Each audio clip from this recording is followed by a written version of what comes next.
Bonjour, bonsoir, papa, maman, Barnigno sur la voix de Kivu, la voix des sans-voix, toujours au service du peuple. Le allez jeudi le 20 août 2026. Alors, comme vous avez s'abonner à la chaîne de la voix de Kivu TV, nous sommes là, notre numéro, nous sommes là aussi.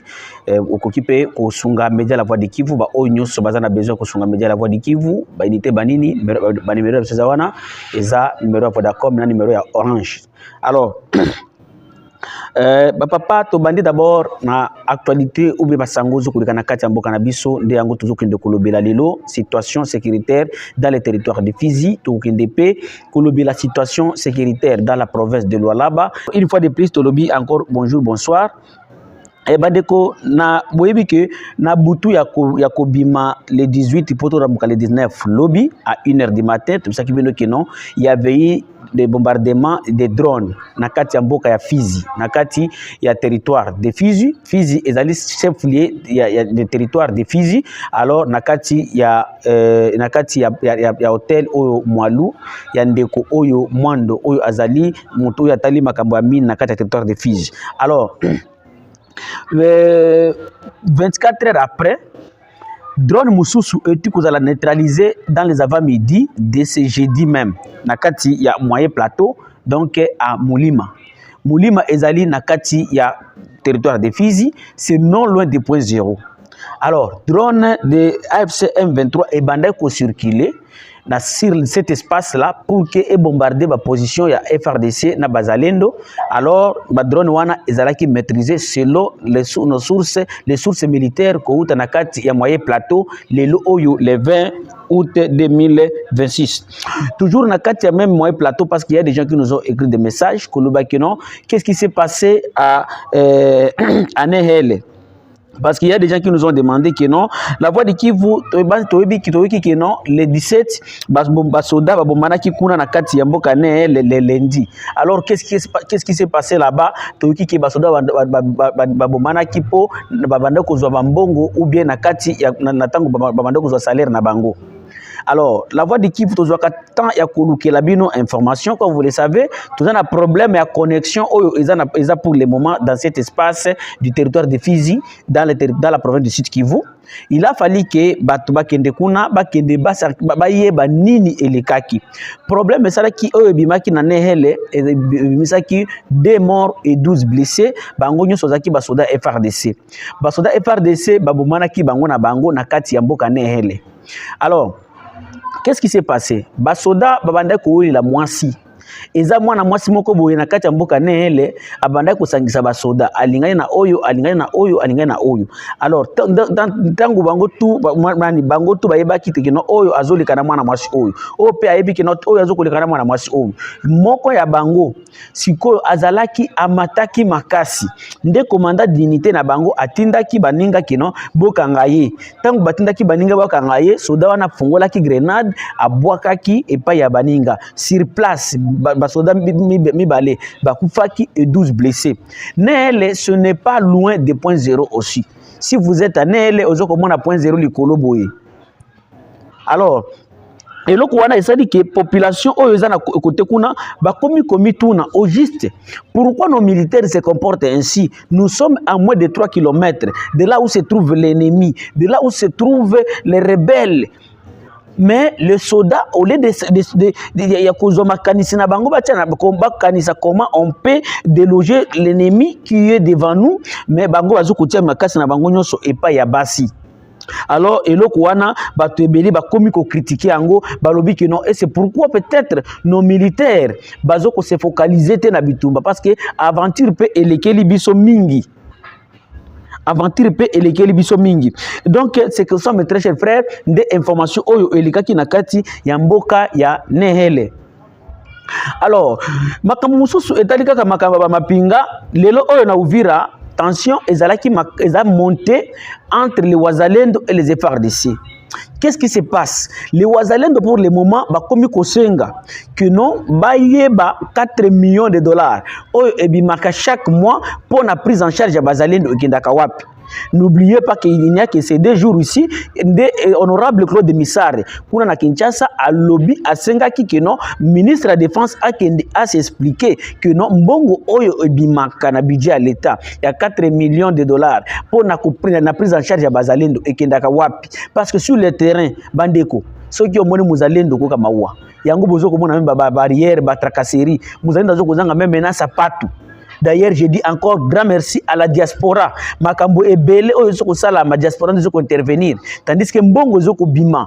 Awa tozoko zala, tozoko luba gouvernement, mais Mbongo zoko bima. Bino pe gouvernement, Mbongo ango tozana besoin to yeba ekendaka wapi. Et ce n'est pas seulement ces 4 millions.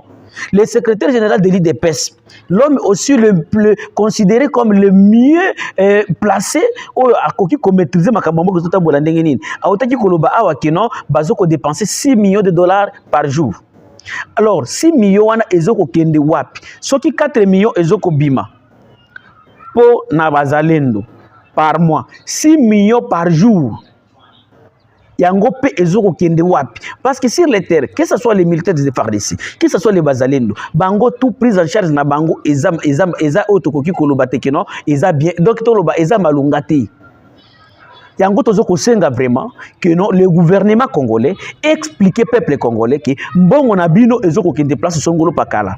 Plus eloko wana ematisi même tension entre les bazalendo et les FARDC. Et ça serait mieux si le gouvernement et koki ko éclaircir sur bateau et koki ko futa bateau et koki ko lakisa ke mbongo na bino banda ko leka awa et puis makambo oyo ya ko yana mbongo na maboko to pesi tel eza bien te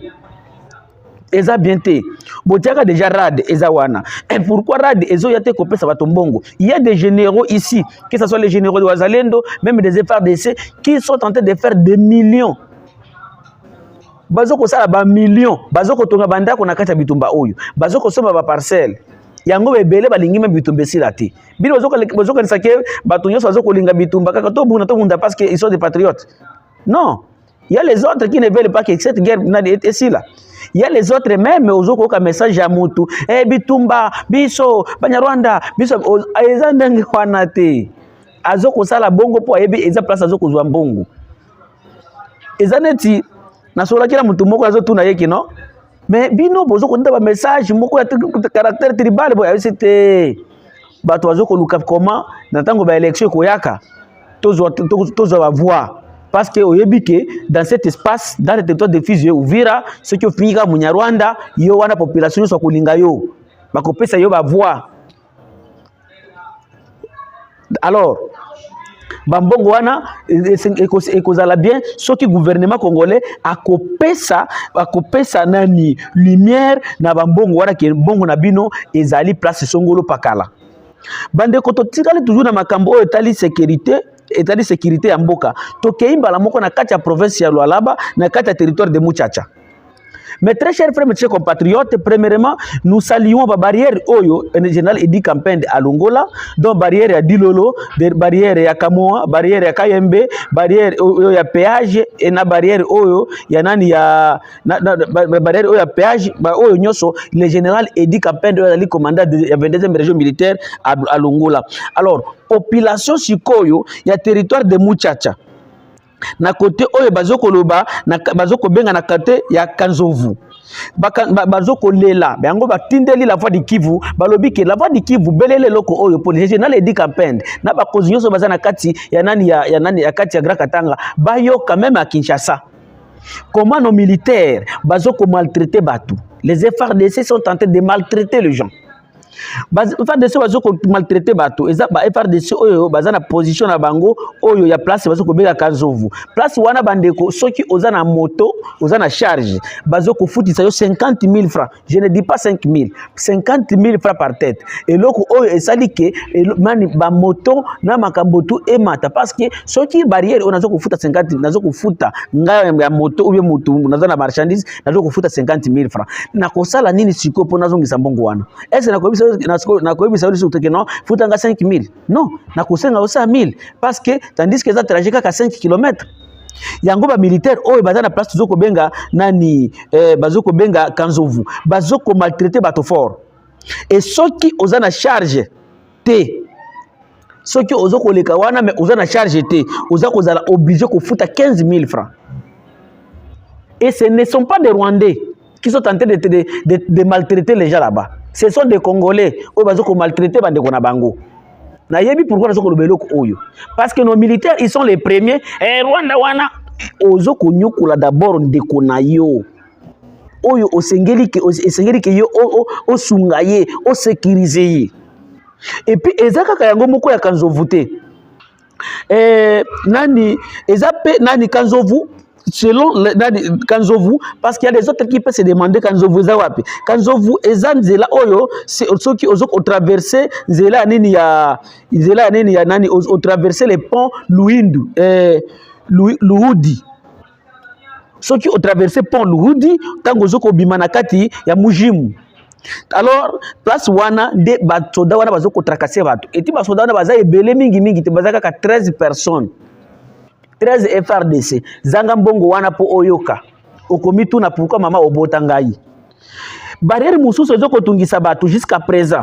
Eza barrière oyo ezali na kati ya localité ya Nkonda. Na kati ya groupement de Nyamwana. Na kati ya secteur de Kafira à 60 km de Kanzovu.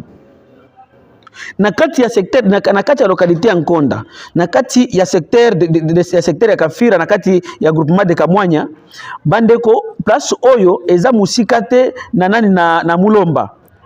Barrière eza awa ezoko exiger 80 000 francs.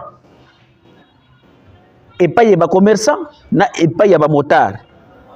Barrière oyo pe ezoko tungisa bato fort. Yango bande kona biso oyo baza na kati ya territoire de Muchacha. Balobi la voix de Kivu, la voix de sans voix, la lobela biso kuna po biso koto yo moya ko lobeza te.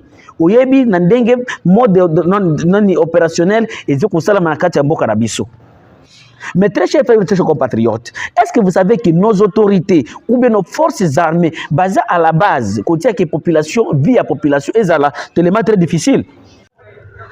Oui, donc, et l'autre tokoki ko senga pas gouvernement, bota la koma bokoki ko sunga bande kona biso oyo ya territoire de Muchacha dans la province de Lualaba.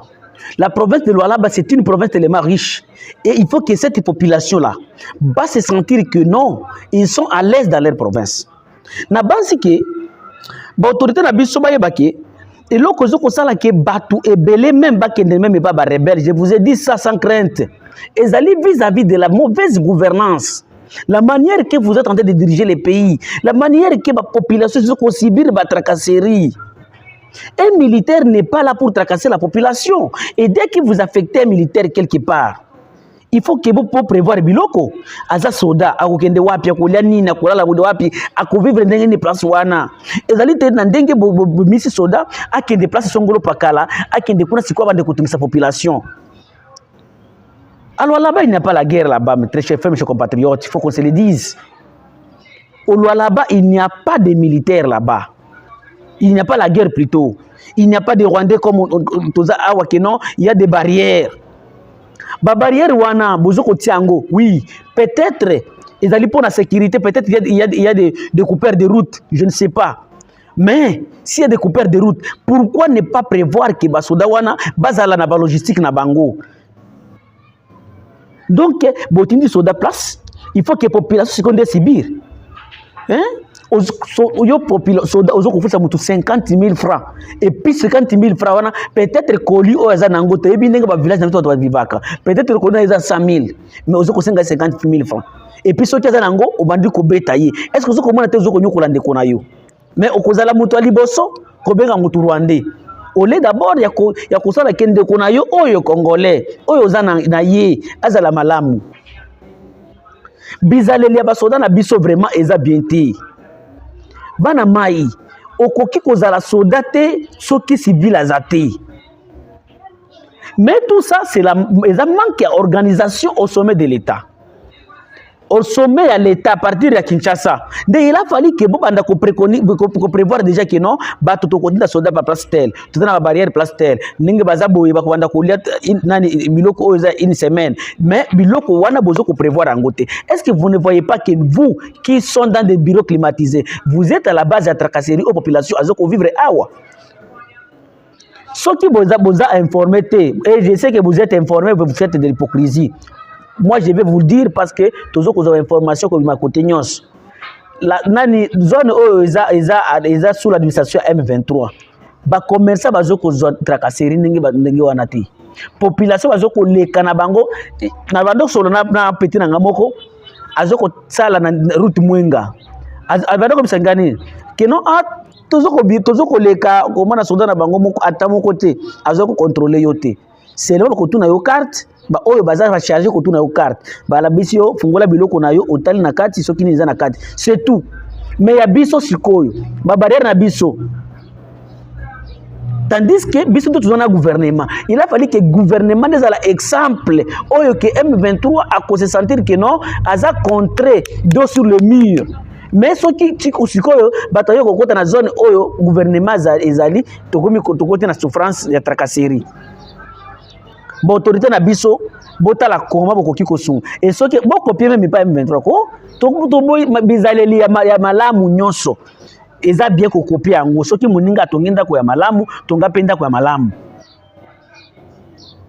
soki atongaki ndako malamu wana biloko ya kimoyibi mais yo zoko sala oza na mbongo oyo ezali ya kimoyibi te tonga kasi na mbongo na yo wana oyo za kimoyibi te. L'essentiel est que population se sentir à l'aise batebele bazoko banga koloba ko bisa vérité soki olandi ndenge bato mucha cha babengi biso la voix de Kivu yebisa bakonzi vraiment ba 50,000 wana ba 80,000 bato ko bimisango wapi to ekouta wapi na base que message oyo kokomela bakonzi bakotala komba ko régler situation oyo ezali na kati ya territoire de Muchacha ya territoire ya Muchacha kuna botala komba ko kikokende ko régler kuna précisément na kati ya localité oyo tozoko benga Kanzovu soki au traverser rivière oyo ya nani au traverser rivière nani Luudi alors nani pe place mususu ezali na kati ya localité ya Nkonda na kati ya groupement ya Nyamwana na kati ya secteur ya nani ya Kafira à 60 km de Kanzovu yangwana bande ko rabelo ngai eza bino la voix de Kivu la voix de sans voix toujours au service du peuple numéro de besoin za pisa 43 85 88 0330 email eza la voix de Kivu 45@gmail.com okipe ko sunga media na bino la voix de Kivu ba numéro za wana eza Orange Man na M-Pesa tolobi une fois de plus merci.